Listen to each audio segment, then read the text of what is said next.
સાવદર ધારાસભ્ય, તો હવે આપણે એનું પ્રવચન સાંભળશું. હેમંતભાઈ આપણી વચ્ચેથી રજા લઈ રહ્યા છે, એમનો ખૂબ ખૂબ આભાર. ભાઈ જરાક અવાજ વધારો. આજે વોર્ડ નંબર 16માં આમ આદમી પાર્ટી દ્વારા આયોજિત આ જનસભામાં ઉપસ્થિત આપ સૌ આગેવાનો, વડીલો, આ વિસ્તારના સૌ કાર્યકર્તાઓ તમામનો હું હૃદયપૂર્વક ખૂબ ખૂબ આભાર વ્યક્ત કરું છું અને બધાનું આમ આદમી પાર્ટીની આ સભામાં સ્વાગત કરું છું. આમ આદમી પાર્ટીના નેતા માનનીય ઈશુદાનભાઈ, જેમણે હમણાં જ વિદાય લીધી એવા માનનીય હેમંતભાઈ, પ્રકાશભાઈ ડોંગા અને મંચ ઉપર બિરાજમાન સૌ અમારા આગેવાનશ્રીઓ. દોસ્તો, આમ આદમી પાર્ટી ગુજરાતની અંદર છેલ્લા ઘણા સમયથી ધીમી ગતિએ પણ બહુ સારી રીતે આગળ વધી રહી છે. એક સમય એવો હતો કે આખા ગુજરાતમાં એવું બધા લોકો માનતા હતા કે ગુજરાતમાં ભાજપ કે કોંગ્રેસ સિવાય ક્યારેય કોઈ પાર્ટીનું કશું જ ચાલવાનું નથી. અને આખો વર્ષો સુધી એવો સમયગાળો પણ આવ્યો કે નાના મોટા પ્રયત્ન થયા પણ પ્રયત્ન સફળ ન થયા. અને નાના મોટા પ્રયત્ન સફળ ન થયા એટલે ત્રીજી કોઈ પાર્ટી સફળ થશે નહીં થાય, ત્રીજી કોઈ પાર્ટી સફળ, એવી માન્યતા એકદમ મજબૂત બની ગઈ. અને જ્યારે અમે બધા 2020માં હું આમ આદમી પાર્ટીમાં જોડાયો, ત્યારે જોડાયા પછીના લગભગ 15-20 દિવસમાં પહેલી વખત હું જામનગર આવેલો, યુવા જોડો અભિયાન રાખ્યું હતું. અને પેલી ફેક્ટરી કોની હતી? રાજપાલસિંહની ફેક્ટરી ઉપર અમારી સભા રાખી હતી. એ વખતે 2020ના લગભગ ઓગસ્ટ મહિનો હશે, ઓગસ્ટ કે સપ્ટેમ્બર. અને એ વખતે 100-150 લોકો આમ આદમી પાર્ટીની મિટિંગમાં આખા જિલ્લામાંથી આવ્યા હતા. અને તે દિવસે એવું કીધું હતું કે આ પાર્ટી ગુજરાતમાં ક્યારેક સરકાર બનાવશે, એના માટેની શરૂઆત આપણે આજથી કરીએ. ત્યારે આખા જામનગરને ખબર નહોતી કે અહીંયા કઈ પાર્ટીના નેતા આવ્યા, સભા કરીને વૈયા ગયા. એ જે અંદર આવ્યા હતા અને એટલા લોકોને ખબર હતી, બાકી બધાને ખબર નહોતી. પણ 2020થી માત્ર 2026 સુધીના સાવ ટૂંકા ગાળાની અંદર આખા ગુજરાતમાં ખબર પડી ગઈ કે ગુજરાતમાં આમ આદમી પાર્ટી છે અને ગામડે ગામડે, શહેરે શહેરે એની પાસે કાર્યકર્તાઓ છે. આ તાકાત શા માટે ઊભી થઈ, આ તાકાત કેવી રીતે ઊભી થઈ, એ જાણવું બહુ જરૂરી છે. આમ આદમી પાર્ટી આજે ગુજરાતભરની અંદર ફેલાય, તમામ જિલ્લામાં, તમામ તાલુકામાં, ક્યાંક સંખ્યા ઓછી, ક્યાંક વધુ, ક્યાંક પીઢ કાર્યકર્તા, ક્યાંક નવા આવેલા કાર્યકર્તાઓ હોય કે જે હજુ શીખી રહ્યા છે રાજનીતિને. પણ આખા ગુજરાતની અંદર અત્યારે આમ આદમી પાર્ટી પૂરી તાકાતથી ભાજપની તાનાશાહી સામે લડી રહી છે. એ વાત જામનગરમાંથી બોલતા મને ગર્વ થાય છે. એક સમય અહીંથી અમે 100-150 જણાથી શરૂઆત કરી અને આજે આટલી મોટી વિશાળ ટીમ જામનગરની અંદર બની ગઈ, એ બહુ મોટી બાબત છે. પણ દોસ્તો, આપણે સૌ એક બાબતને યાદ કરીએ કે આપણે બધાએ આ સરકારો શું કામ બનાવીએ છીએ? અમે મત માગવા આવ્યા, ભાજપવાળા આવે, બધાએ આવે, પબ્લિકને જે યોગ્ય લાગે એને મત આપે. પણ આ બધી સરકાર આપણે બનાવી શું કામ? ગામડામાં ગ્રામ પંચાયતની સરકાર છે, નગરપાલિકાની સરકાર છે, મહાનગરપાલિકાની સરકાર, વિધાનસભામાં સરકાર, લોકસભામાં સરકાર. એક પગથિયા ઉપર આપણે બધાએ સરકારો બનાવી છે. બધી જ સરકાર એટલા માટે બનાવી છે કે આપણી કોક વાત સાંભળે અને વાત સાંભળ્યા પછી થાય તો સારો પ્રયત્ન કરીને આપણા પ્રશ્નનું નિરાકરણ લાવે. એના માટે ગ્રામ પંચાયતથી લઈ લોકસભા સુધી સરકારો બનાવી. અને માત્ર મત આપીને આપણે સરકારો બનાવવાનું કામ નથી કર્યું. આપણે જે સરકાર બની એને સરકાર ચલાવવા માટે પૈસા આપીએ છીએ, ટેક્સના સ્વરૂપમાં અલગ અલગ પ્રકારના. આપણે મત આપીએ, આપણે ટેક્સ આપીએ, સરકાર ચલાવવા માટેની વિશાળ સત્તાઓ આપીએ. બધું જ આપ્યા પછી આપણને એ લોકો શું આપે છે? કોઈ આજ આપણી વાત સાંભળવા તૈયાર નથી. ગુજરાતમાં સૌથી મોટી સમસ્યા શું થઈ છે કે કોઈ જનતાની વાત સાંભળવા વાળું નથી. ગ્રામ પંચાયતથી લઈ તાલુકા પંચાયત, મામલતદાર ઓફિસ, પ્રાંત ઓફિસ, કલેક્ટર ઓફિસ, નગરપાલિકાની ઓફિસો, પોલીસ સ્ટેશનો, એસપી ઓફિસ, ડીડીઓ કચેરી, વીજળી વિભાગની ઓફિસો, બેંકો, કોઈ પણ સરકારી કચેરીમાં જઈએ તો સામાન્ય માણસનો અવાજ સાંભળવા માટે કોઈ તૈયાર નથી. બધા જ સરકારી ઓફિસમાં બેઠેલા આગેવાનો પબ્લિકને ધક્કે કેમ ચડાવવી, અપમાનિત કેમ કરવા, કાલ આવજો, પરમ દિવસે આવજો, આ નહીં થાય, ખોટું છે, આ કાગળ ઘટે છે, ઓલું કાગળ ઘટે છે. આપણે સરકાર તો એટલે બનાવી હતી કે આપણું કામ સરળ કરી આપે, આપણને ઉપયોગી થાય, આપણને મદદરૂપ થાય, એના માટે આપણે સરકાર બનાવીએ. ઉલટાનું સરકાર જ આપણને હેરાન કરવા માટેનું સાધન બની ગઈ છે. અને એટલે અમારી વિનંતી એવી છે કે જો આપણી સમસ્યાનું સોલ્યુશન કરવા માટે સરકાર બનાવીએ, એ સરકાર જ સમસ્યા બની જાય તો સરકારને બદલવી પડે. અમે બધા બહુ નાના નાના માણસો છીએ. આ અમારા નિલેશભાઈ ને બ્રિજેશભાઈ ને બધા નાના નાના સામાન્ય પરિવારમાંથી આવતા આગેવાનો છે, પણ એ રાજનીતિમાં આવી અને સંઘર્ષ કરી રહ્યા છે, લોકોની લડાઈ લડી રહ્યા છે. ઘણી વખત એવું થાય કે આ છોકરાઓ બચારા મહેનત સાચી કરે છે પણ આનું કાંઈ થાય નહીં. ઘણા અંદરથી એમ કે માણા સાચા છે, પાર્ટી બાટી બરાબર છે, ગોપાલભાઈ નિલેશભાઈ આ બધા કરે છે પણ થાશે નહીં. જ્યારે જે માણસ આવું બોલતો હોય કે આ માણા સાચા છે પણ આનું કાંઈ થાય નહીં, ત્યારે એ માણસની જવાબદારી નહીં હોય અમારું કંઈક થાય એવું બટન દબાવવાની. તમે માનો છો કે માણા સાચા છે, પાર્ટી સાચી છે, બચારા સારું કામ કરે છે પણ કાંઈ થાય નહીં, તો બટન કોણ દાબશે? અને તમે બટન નહીં દાબો ત્યાં સુધી અમારું નહીં તમારું કાંઈ નહીં થાય. કેમ કે જે લોકશાહીની વ્યવસ્થા છે કે સારો આગેવાન આવે તો લોકોનું સારું થાય. આજ ગુજરાતમાં સૌથી મોટી સમસ્યા ભાઈ રોડ ને ગટર ને વીજળી ને પાણી ને શિક્ષણ ને આરોગ્ય ને દવાખાનું, એ લિસ્ટ તો બહુ મોટું છે સમસ્યાઓનું. મારી દ્રષ્ટિએ ગુજરાતની સૌથી મોટી સમસ્યા એક જ છે કે આપણી વાત સાંભળવા વાળો કોઈ આગેવાન આખા ગુજરાતમાં નથી વધવા દીધો ભાજપે. ધારાસભ્યો, સાંસદ સભ્યો, કોર્પોરેટરો, કેટલા આગેવાનો ચૂંટણી જીતીને બેઠા છે.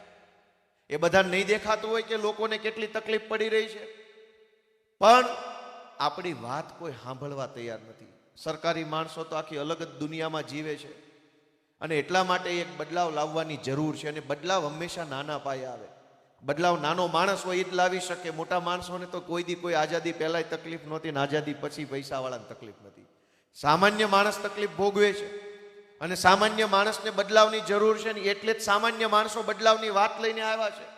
આમ આદમી પાર્ટી સામાન્ય માણસોની પાર્ટી છે, આમ જનતાની પાર્ટી છે. અને એટલા માટે આમ જનતાના સપોર્ટથી આગળ વધી રહી છે. આજે ગુજરાતમાં જો આટલું મોટું અમને સમર્થન મળતું હોય તો એ સામાન્ય માણસો તરફથી સમર્થન મળી રહ્યું છે. મિત્રો, આખી સરકારમાં કોઈ કોઈનું સાંભળતું નથી. એનું કારણ શું?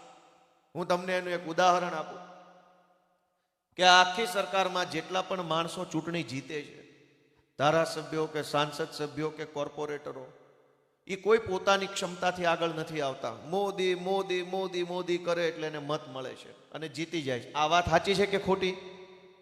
સાચી છે કે ખોટી? હવે હું તમને આખી ઘટના સમજાવું, ધ્યાનથી સાંભળજો. કે ધારો કે મોદી સાહેબ વડાપ્રધાન છે, એની આજુબાજુમાં એક કેન્દ્રીય મંત્રીમંડળ હશે અને એક સચિવોનું મંડળ હશે, જેમાં મુખ્ય સચિવ ને અધિક સચિવ ને નાયબ સચિવ ને ફલાણા સચિવ ને આ વિભાગના સચિવ ઓલા સચિવ એવું બધું હશે. હવે એ મંત્રીમંડળ આખું કેવી રીતે કામ કરતું હશે? મોદી સાહેબને ગમે એ કામ કરતું હશે, પોતાને જે યોગ્ય લાગે એ કરતું હશે? શું કેવું છે? એ મંત્રીમંડળ કેવી રીતે કામ કરે? મોદી સાહેબને ગમે એવું કરે કે પોતાને જે વ્યાજબી લાગે એ કામ કરે? જણાવો જે બધા. મોદી સાહેબને ગમે એમ જ કરે. હવે મોદી સાહેબને ગમે એવું મંત્રી કામ કરે તો મંત્રીને ગમે એવું સચિવ કરે, તો સચિવને ગમે એવું ઉપસચિવ કરે, તો ઉપસચિવને ગમે એવું નાયબ સચિવ કામ કરે, નાયબ સચિવને ગમે એવું જ પાછો નિયામક કરે, નિયામકને ગમે એવું જ કામ જિલ્લાના એસપી કે કલેક્ટર કરે, કલેક્ટરને ગમે એવું જ અધિક કલેક્ટરને ડીવાયએસપી કરે, ડીવાયએસપીને ગમે એવું જ પીઆઈ કરે, પીઆઈને ગમે એવું જ પેલો ડી સ્ટાફના પીએસઆઈ કરે, પીએસઆઈને ગમે એવું જ કોન્સ્ટેબલ કરે. તો છેલ્લે કોને ગમે એવું કામ થયું? મોદી સાહેબને ગમે એવું કામ થયું. આમાં આપણને ગમે એવું કામ કરનારો ક્યાં? જનતાને ગમે એવું કામ કરનારો કોણ? ફરીથી ચેનલ નીચેથી ઉપર લઈ જઈએ કે દાખલા તરીકે ભાઈ કોઈ કોન્સ્ટેબલ, તલાટી મંત્રી છે, આપણે પોલીસનો દાખલો નથી લેવો. તલાટી મંત્રી કોને ગમે એવું કામ કરે? ગામને ગમે એવું કરે? ટીડીઓને ગમે એવું? ટીડીઓ કોને ગમે એવું કામ કરે? તાલુકાને ગમે એવું? ડીડીઓને ગમે એવું? ડીડીઓ કોને ગમે એવું કામ કરે? ઉપરના વિકાસ કમિશનરને ગમે એવું? જિલ્લામાં સારું લાગે એવું? વિકાસ કમિશનર કોને ગમે એવું કામ કરે? સચિવને ગમે એવું કે લોકોને જરૂર હોય એવું? સચિવ કોને ગમે એવું કામ કરે? મંત્રીને ગમે એવું? તમને ગમે એવું? હવે મંત્રી કોને ગમે એવું કામ કરે? મુખ્યમંત્રીને ગમે એવું? તમને ગમે એવું? અને મુખ્યમંત્રી કોને ગમે એવું કામ કરે? દાદાને ગમે એવું. આમાં તમને ગમે એવું કામ કરનારો છે કોણ? તમને પૂછે કોણ કે તમને શું ગમે? તમને પૂછે તો તમે કહો કે અમને હારી નિહાળ ગમે. તમને પૂછે તો તમે એમ કહો કે ભાઈ અમારા દવાખાનામાં ડોક્ટર ઘટે છે, ડોક્ટર ગમે અમને, લાવો ડોક્ટર. તમને ગમે, જનતાને ગમે એવું કામ કરવાની કોઈ સિસ્ટમ જ નથી. બધું ઉપરવાળાને ગમે એમ હાલે છે કે જે સરકારી માણસ બેઠો છે, જે નેતા બેઠો, માનો કઈ સાંસદ સભ્ય છે, તમને ગમે એવું કરે કે એની પાર્ટીને ગમે એવું કરે? તમે વિચારો દોસ્તો. આપણે બધાએ આપણા હૃદય ઉપર હાથ રાખીને વિચારીએ કે આમાં આપણને ગમે એવું કરનારો છે કોણ? અને આપણને હું ગમે છે કે હું નથી ગમતું એ પૂછનારો કોણ અવડા મોટા ગુજરાતમાં? બધું જ તે દોસ્તો એને ગમે એવું હાલે છે. જનતાને ગમે એવું કરવું હોય તો એક વખત અમને તમારા આશીર્વાદ જામનગરમાં આપો એવી મારી બધાને વિનંતી છે. મિત્રો, અમે તો જનતાને ગમે એવું કામ કરવા આવ્યા છીએ. તમને પૂછીને કરવાની વાત છે કે ભાઈ શું ગમે છે, તો ચાલો સહિયારો પ્રયત્ન કરીએ. અત્યારે સિસ્ટમ એવી છે કે ભાઈ તમે સાચા હોવ કે ખોટા હોવ, ઉપરવાળો જે કે એટલું જ હું કરીશ. તમે ઘણીવાર પોલીસ સ્ટેશનોમાં અમને કહે છે કે ગોપાલભાઈ અમારે તમને ઉપરથી અમારે ચેક પકડી જ લેવા પડે એમ છે. એટલે ઉપરવાળો કેમ પકડવાના છે કે હું નિર્દોષ હોઉં કે હા દોષિત છું એ જોવાનું છે. ઉપરવાળાએ કીધું એટલે ઊંધું માથું રાખીને તમામ સરકારી તંત્ર દોડવા જ માંડે છે. વર્ષો સુધી લોકો એક નાના નાના બાબત માટે હેરાન થતા હોય પણ લોકોનું કોઈ સાંભળતું નથી. મને ઘણીવાર એવો વિચાર આવે છે કે આ દેશમાં લોકશાહી છે કે પાછી મુઘલોની સરકાર આવી ગઈ? કેમ કે તમે જુઓ કે તમે વર્ષો સુધી એવી આશા રાખો કે આ રોડ તૂટલો છે, રોડ બનતો નથી, વર્ષો સુધી ન બને. પણ દિલ્હીમાંથી શહેનશાહ આવે એટલે રાતોરાત રોડ બનવા માંડે ને ફુવારા લાગી જાય ને પટ્ટા લાગી જાય ને ઓહો મોટો તામજામ ચાલુ થઈ જાય. તો એનો અર્થ એ થયો કે આપણી કોઈ વેલ્યુ નથી અહીંયા. આપણી કાંઈ આપણે છીએ, આપણે નથી, આપણે નાગરિક છીએ, આપણે ટેક્સ દઈએ, કોઈ વેલ્યુ નથી.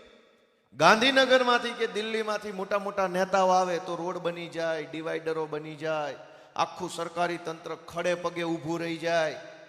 અને મને એક વાતની કાયમ નવાઈ લાગે છે કે આ જે સરકારી માણસો છે એ મુખ્યમંત્રીને ગાંડો સમજતા હશે કા પછી મુખ્યમંત્રી આપણને ગાંડા સમજતા હશે? કેમ કે રોડ નવા બની ગયા છે તો મુખ્યમંત્રી જોવે તો નહીં વિચારતા હોય કે હું જે જિલ્લામાં જાઉં ને નવા રોડ હોય છે, આટલા તો આપણે બનાવ્યા નથી.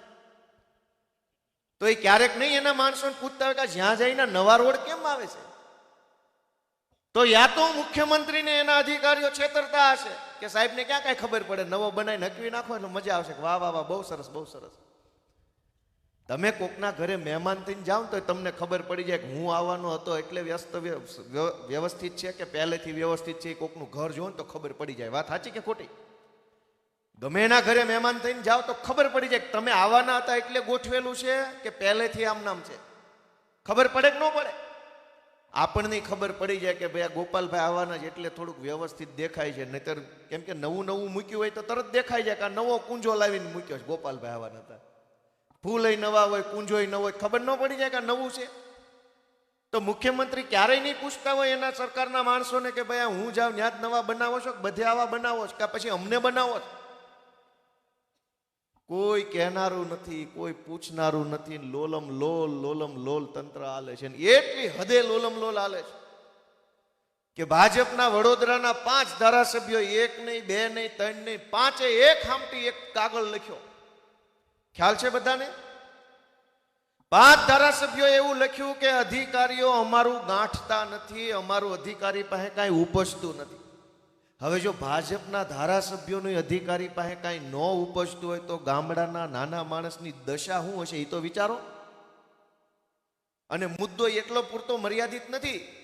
હમણાં મને ટીવીમાં પૂછ્યું કે આ 5 ધારાસભ્યોએ મુખ્યમંત્રીને પત્ર લખ્યો કે અધિકારી પાસે અમારું કાંઈ ઉપજતું નથી, તમારું શું કહેવું છે? મેં કીધું હું ધારાસભ્ય છું, હું વિધાનસભામાં જાઉં છું, સચિવાલયમાં જાઉં છું, સીએમ ઓફિસમાં સીએમ સાહેબને મળવા જાઉં છું. મારું એમ કેવું છે કે આ તો ધારાસભ્ય હતા તે મુખ્યમંત્રીને પત્ર લખીને કીધું કે અમારું કાંઈ ઉપજતું નથી. મુખ્યમંત્રી કહેવા માંગે છે પણ કોને કે? એ આવો પત્ર લખવા માંગે છે કે અમારું કાંઈ નથી ઉપજતું પણ કોને કેવું? ભાઈ છોકરો હોય તો બાપાને ફરિયાદ કરે, બાપો કોને કે? આવી પરિસ્થિતિ ગુજરાતમાં થઈ છે. જો મુખ્યમંત્રી કોકને કહી શકે મોત તો ઈ ચિઠ્ઠી લખવાની તૈયારીમાં જ બેઠા છે. કાંઈ અમારું ક્યાં આવે છે? તમે અમને ક્યાં ચિઠ્ઠી લખો છો? આવી હાવ ભગવાન ભરોસે સરકાર હાલે છે. હાવ કોઈ રણી ધણી વગરનું તમે વિચાર કરો દોસ્તો કે ક્યાં જઈને અટકશે આ પરિસ્થિતિ. કોક આગેવાન હોય તો એને કહીએ, કોઈ હોય જ નહીં તો કેવું કોને. અને એટલે હું તો તમને વિનંતી કરવા એક તમારા દીકરા તરીકે આવ્યો છે. અમે આમ નાના માણસો છીએ, અમને બહુ રાજકારણ ફાવે નહીં, પણ અહીંયા આવ્યા છીએ એટલે જે કરવું પડે એ કરીએ છીએ. પણ અમારી માનસિકતા ખરાબ નથી, અમારી દાનત ખરાબ નથી. અમે સારી ભાવનાથી રાજકારણમાં આવ્યા છીએ. અમને બધું વ્યવસ્થિત ચાલતું હોત, ગુજરાતની જનતા સુખી હોત, બધું રેડી હોત, ગામડાના ખેડૂતોની અવાજ સંભળાતો હોત, તો હું કોન્સ્ટેબલ હોત. કેમ કે હું કોન્સ્ટેબલ હતો પહેલા. પણ મને એમ લાગ્યું કે ભાઈ આ બધું ખોટું થઈ રહ્યું છે, ભાજપની સરકાર લૂંટે છે, સરકારી માણસો હારે શોષણ અન્યાય થાય છે. તો મેં મારી નોકરીમાંથી રાજીનામું મૂકીને રાજકારણમાં આવવું પડ્યું. કેમ કે આ ભાજપવાળાના અને કોંગ્રેસવાળાના હૈયારા પાપ એવા હતા. અમે એક સારી ભાવનાથી અહીંયા આવ્યા તો અમારી ઉપર ખોટી એફઆઈઆર, રોજ જાગીને નવી ખોટી એફઆઈઆર. રાજુભાઈ કરપડા બોટાદમાં ખેડૂતો સાથે કડદો થતો, એની લડાઈ લડતા હતા તો આજે 2 મહિનાથી 3 મહિનાથી જેલમાં છે.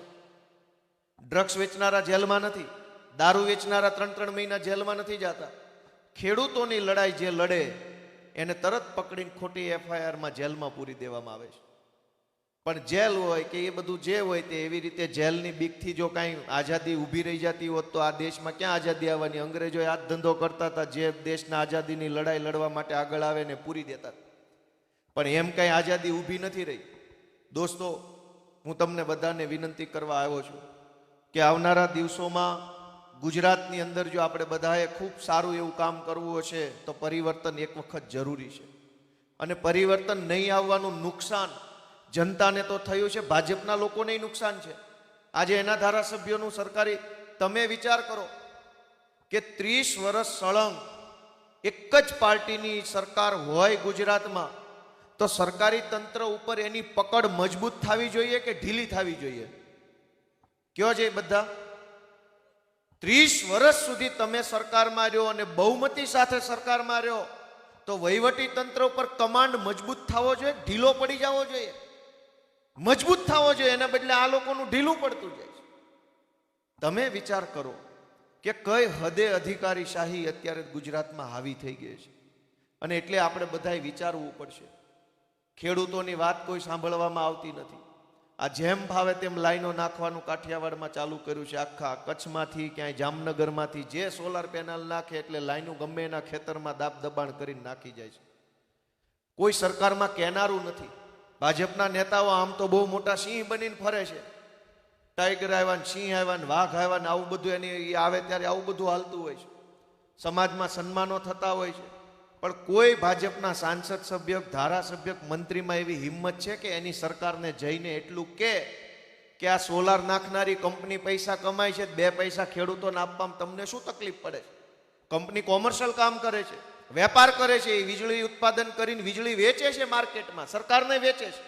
કંપની કમાય છે તો ખેડૂતને દેવામાં શું વાંધો છે? ખેડૂતના ખેતરમાં પોલીસ લઈને આવીને જબરજસ્તીથી, દાદાગીરીથી થાંભલા નાખી દેવાના. ખેડૂતને કાંઈ દેવું નથી. શું કામ? તો કે આપણને તો સરકારનો ટેકો છે, કંપની સરકાર બધા મળેલા છે, એટલે બાકી ખેડૂત તો શું લાચાર ખેડૂત કરી લે. પણ દોસ્તો, બધા જો જાગૃત બને, વિસાવદરના ખેડૂતો જાગૃત બન્યા તો એના ઝટકા આવ્યા કે ન આવ્યા? ઠેઠ ગાંધીનગર સુધી એના ઝટકા આવ્યા. અને આટલા લાંબા સમયથી હજુ એમનામ જ હાલે છે. લોકો જો જાગૃત બને, લોકો સજાગ બને તો ગમે એવી ભલભલી સરકારોને પણ હરાવવાની તાકાત લોકોમાં છે. એનો દાખલો વિસાવદરના ખેડૂતોએ આપ્યો. દોસ્તો, આખા ગુજરાતના મુખ્યમંત્રી, નાણામંત્રી, ગૃહમંત્રી, કૃષિ મંત્રી, પાણી મંત્રી, જંગલ મંત્રી, તમામ મંત્રીમંડળ વિસાવદર વિધાનસભાના ગામડામાં પ્રચાર કરતા. સરકારનો કોઈ માણસ બાકી નહોતા. જામનગરથી 4-5 જણા આવ્યા હતા. ન્યા આવીને કહેતા હતા કે ભાઈ આ ભાજપને મત આપો. ન્યા માણસો એટલું હોશિયાર છે કે જામનગરના 5 કામ બતાવો તો તમને આ મત દઉં, હવાલો પાડ દઉં. તો શું થયું? વૈયા ગયા પાણી પીને, સા પીવાય ઉભા ન રહી. કે એવું ક્યાંય કઈ આવડે છે કામકાજની વાત? અહીં તો મત માગતા આવડે છે. મને એના નામ સરનામાય ખબર. હેમંતભાઈ વહી ગયા ન કરી સાક્ષીપુર હતા. ખરેખર ઘટના આવી બની. તમે જામનગરથી અહીં લાંબા થયા છો તો ક્યોક જામનગરમાં હું ભલી વાર કરીને આવ્યા છે. દોસ્તો, હું તો તમને તમારા દીકરા તરીકે વિનંતી કરવા આવ્યો છું કે અમે નાના માણસો છીએ. અમારી પાર્ટી નાની, મારી તો પોતાની ઉંમરે નાની, અમારો રાજકારણનો અનુભવ નાનો, પણ અમારું લક્ષ્ય બહુ મોટું છે, અમારું વિઝન બહુ મોટું છે કે ગુજરાતના સામાન્યમાં સામાન્ય છેવાડાના માણસને એક સન્માનપૂર્ણ જિંદગી મળે ને એવું મોટું કામ ગુજરાતમાં કરવું છે. એ લક્ષ્ય લઈને તમારી પાસે આવ્યા છીએ. તમે એમાં એક જરાક આશીર્વાદ આપશો તો અમે વધુ સારું કામ કરી શકીશું. દોસ્તો સાહેબ, આઝાદીની લડાઈ શું કામ લડાણી? આપણે વિચારીએ કે આઝાદીની લડાઈમાં અંગ્રેજોની જ્યારે સરકાર હતી ત્યારે એમાંય રેલવે ને બેંકો ને પોલીસ સ્ટેશનો ને અદાલતો ને બધું હતું, છતાંય આ દેશના આગેવાનોને દેશ આઝાદ કરાવવાનો વિચાર કેમ આવ્યો? અંગ્રેજોની સરકારમાં બધું હતું, પણ માણસનું સ્વાભિમાન નહોતું હચવાતું, માણસની આબરૂ નહોતી હચવાતી, એનું માન સન્માન જળવાતું નહોતું. કેમ કે એ બહારના હતા, એ આપણા દેશના લોકોનું માન નહોતા રાખતા, મારતા, જેલમાં પૂરતા, ખોટા ટેક્સ નાખીને લૂંટી લેતા. તે દિવસે એવું નક્કી થયું કે જો આપણું માન સન્માનથી મોટું બીજું કાંઈ ન હોવું જોઈએ, આને ભગાડો અંગ્રેજોને, આપણી પોતાની સરકાર આવશે જે આપણું માન રાખશે, આપણને અપમાનિત નહીં કરે, આપણને સન્માન આપશે, સારી જિંદગી જીવવા દેશે. અને લાવ્યા સ્વરાજ અને આવી ભાજપની સરકાર. ક્યાં આમાં નાના માણસનું માન છે? સામાન્યમાં સામાન્ય સસ્તા અનાજની દુકાને પણ લોકોને અપમાનિત કરવામાં આવે છે. અનાજ જે ગરીબોને સરકાર તરફથી મળતું હોય એ એમનો અધિકાર છે, પણ એ અધિકાર લેવા જાઓ ત્યારે શું વર્તન થાય છે? તમે ફરિયાદ ન કરી શકો, બોલી ન શકો, તમે અવાજ કર્યો કે ભાઈ ચોખા ખરાબ આવ્યા છે, આ ઘઉં મને ઓછા આપે છે, આમાં આમ છે પેલું છે, તો બોલશો તો તમારું કૂપન બંધ કરાવી દઈશ, તમારી ઉપર ફરિયાદ કરી દઈશ, તમારી ઉપર આમ કરી દઈશ. મામલતદાર ઓફિસે 7/12 કંઈક એન્ટ્રી બેન્ટ્રી પડાવવા જાઓ તો ત્યાં તમને અપમાનિત કરવામાં આવે, FIR લખાવવા જાઓ તો ત્યાં તમને અપમાનિત કરવામાં આવે. આપણે તો આઝાદી એટલા માટે લાવ્યા હતા કે આપણા દેશમાં આપણા પોતાના માણસોની સરકાર આવશે ને, સરકાર આપણું માન સન્માન જાળવશે, આપણને અપમાનિત નહીં કરે, આપણને ધક્કે નહીં ચડાવે, આપણી આરે ઓરમાયું વર્તન નહીં કરે. એના બદલે આજ શું થઈ ગયું છે કે જ્યાં જાઓ ત્યાં તમે માગ્યા આવ્યા હો, બીજા દેશમાંથી આવ્યા હો એવું વર્તન આપણી આરે થઈ રહ્યું છે. અને એટલે બધાએ પોતાના આત્માને જગાડવાની જરૂર છે. અમે નાના માણસો છીએ, તમને વિનંતી કરવા માટે આવ્યા છીએ કે તમારા આશીર્વાદની અમારે જરૂર છે. અમે ખૂબ સંઘર્ષ કરવાની તૈયારી સાથે આગળ વધી રહ્યા છીએ. તમારો આશીર્વાદ જો અમને બધાને મળશે તો ગુજરાતભરની અંદર ઘણું સારું કામ અમે કરી શકીએ એમ છીએ. અને દોસ્તો, છેલ્લી વાત કે આટલી મોટી વ્યવસ્થા બની છે, એમાં તમને બધાને ખબર છે કે ગુજરાત સરકાર, હમણાં હું બજેટ વાંચતો હતો, સમજવા જેવી વાત છે. ફેબ્રુઆરી મહિનામાં બજેટ સત્ર આવવાનું છે, એટલે હું એનો અભ્યાસ કરતો હતો કે મારે શું બોલવું, કેમ બોલવું, કયા વિષય ઉપર કેટલી વાત રાખવી વગેરે વગેરે. એક સરસ વાત એ ધ્યાન ઉપર આવી કે આખા ગુજરાતની સરકારનું અંદાજિત બજેટ 3 લાખ કરોડ રૂપિયા આસપાસ છે એક વર્ષનું. એટલે એક વર્ષમાં ગુજરાતની સરકાર અંદાજે 3 લાખ કરોડ રૂપિયાનો વહીવટ કરે છે, એટલે કે પૈસાનો ખર્ચો કરે છે, સરકારમાંથી ખર્ચો થાય છે. શાળા, દવાખાના, રોડ, આ તે જે કાંઈ હોય તે, એ આખા 3 લાખ કરોડમાંથી ઓછામાં ઓછા 40% રૂપિયા સરકારી પગાર પાછળ વપરાઈ જાય છે. 40% રૂપિયા 3 લાખ કરોડ એટલે સરકારના આખા બજેટના 40% રૂપિયા પગાર ચૂકવવામાં જાય છે. એ પગાર લઈને તમને કેવું કામ કરી આપે છે એ તમે જાણો. શિક્ષણ, ખેતી પાછળ કેટલા રૂપિયા વાપરે છે સરકાર? માત્ર 4% રૂપિયા. 3 લાખ કરોડનું આ બજેટના માત્ર 4% રૂપિયા ખેતી પાછળ વપરાય છે. કેટલા થયા ભાઈ? ગણિત જેને પાક્કું ફાવતું એ બોલો, કેટલા થયા? દોસ્તો, ખેતી પાછળ 4%, શિક્ષણ પાછળ 5-6%, આરોગ્ય પાછળ 6%, આવી રીતે સરકાર પૈસા વાપરે છે આખા રાજ્યમાં. પણ પગાર પાછળ 40% રૂપિયા વપરાઈ જાય છે. મારા તમારા પરસેવાની કમાણીમાંથી, કાળી મજૂરીના પૈસામાંથી સરકારમાં જે ટેક્સ જાય છે, એ કાળી મજૂરીના પૈસાનો પગાર લઈને જે સાહેબ આપણે બેસાડ્યા, એ સાહેબ તમને શું મદદ કરે છે? અને છતાંય દર 1 તારીખે પગાર, અને હવે તો મને ચાલુ થઈ ગયો છે પગાર. પણ દોસ્તો, કોઈ ધારાસભ્ય, કોઈ સાંસદ સભ્ય એવું કહેવા તૈયાર છે કે આ પગાર તમને ખોટો આપો છો? ભાજપ અહીંયા તો લે, અહીંયા તો પૈસાવાળા થઈ ગયા પાછા કેટલાક ધારાસભ્ય, સાંસદ સભ્ય. તમારે ત્યાં જૂના જામનગરમાં કમાણીનો પાર નહીં, પણ ખાલી નેતા કમાય છે, પબ્લિક પબ્લિક રોડે ચડી છે અને રોડે છે નહીં પાછો. દોસ્તો, સરકારમાંથી અબજો રૂપિયા વેડફાઈ જાય છે, ખર્ચાઈ જાય છે. બજેટ સત્ર આવશે ત્યારે તમે ધ્યાન રાખજો. હું ઘણું એમાં વિષયો ઉપર બોલવાનો છું, લોકોને ધ્યાનમાં મૂકવાનો છું. એવા અનેક વિષયો મારા ધ્યાનમાં આવ્યા છે કે જે પબ્લિકને ખબર જ નથી ને કરોડો રૂપિયા ખવાઈ જાય છે આમનામ. એ હું બોલવાનો છું. પણ તમે બધા આશીર્વાદ આપો એવી મારી તમને બધાને પ્રાર્થના છે. આપ સૌ આટલી સંખ્યામાં આવ્યા એ બદલ હું આપ સૌનો ખૂબ ખૂબ આભાર વ્યક્ત કરું છું. અમારા આયોજક મિત્રો, કાર્યકર્તાઓ, આગેવાનો જેમણે બહુ મોટી હિંમત કરી એ બધાને પણ હું ખૂબ ખૂબ શુભેચ્છાઓ પાઠવું છું. અને જામનગર મહાનગરપાલિકાની ચૂંટણીમાં આમ આદમી પાર્ટીના ઉમેદવારને તમારો આશીર્વાદ મળે એવી પ્રાર્થના સાથે ભારત માતા કી જય. ખૂબ ખૂબ આભાર. લોકલાડીલા એવા ગોપાલભાઈ ઇટાલિયા સાહેબે ખૂબ સરસ પ્રવચન આપી આપણે લોકોને જાગૃત કર્યા. એના માટે આપણે એનો હૃદયપૂર્વક આભાર માનીએ છીએ. હવે આપણે શપથનો કાર્યક્રમ કાનજીભાઈ બથવાર સાહેબ કરશે. તો આપણે એવી રિક્વેસ્ટ કરીએ છીએ કાનજીભાઈ બથવાર.